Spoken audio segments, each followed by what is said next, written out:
Hey everyone, I'm Rivka Newman from Web of Creativity, and I have a tip for you today. I wanted to show you something that happened in the past couple of years of WordPress, which you might have missed. If you are keeping your website up to date manually, you go into the update section and you manually check off each plugin that needs to be updated, each theme that needs to be updated, manually updating WordPress. You should know that there is now a much easier way to do this. WordPress introduced automatic updates a few years back, which is very helpful for the average website owner who is not necessarily paying for regular updates, regular maintenance on their website. Now, it's really easy to install.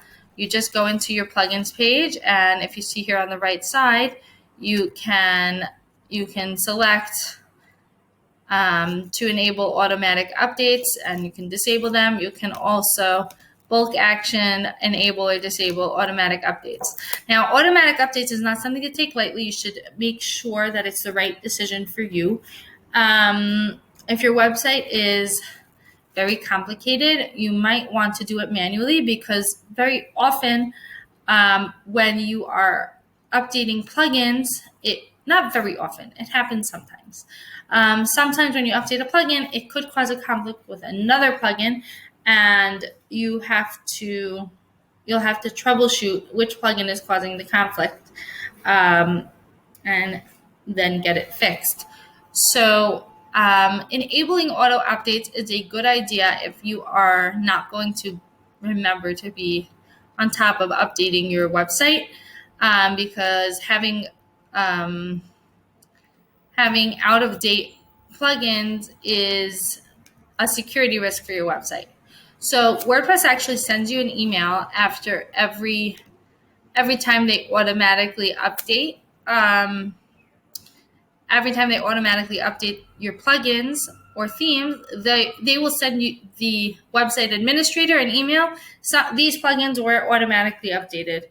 Now, what I would suggest is when you get that email, just jumping onto your website and playing around and testing your website, and making sure that everything is working as expected. Test out your forms and test out your buttons. Test out, just jump around and make sure the layouts are the same and the forms are working as expected.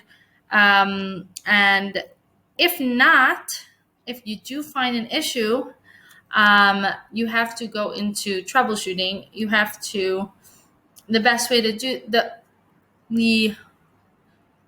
I wouldn't say the best way to do it. The typical way to do it is to come into your plugins page, deactivate everything, and then activate it one by one. I actually recently came upon this plugin called the Plugin Detective, and it magically troubleshoots your plugin conflicts. You install it onto your website. You can even do this if you can't get into your WordPress dashboard. You can do this by uploading this to your file manager through your web host. You can read their instructions on their plugin page, but it is a very, very helpful plugin to troubleshoot your plugin conflicts. So make sure that after every update, you test your website, make sure everything's working properly. If not, you'll go through the troubleshooting steps, and you can always reach out to your web developer to help you. Hope that was a helpful tip for you today, and I'll see you next time.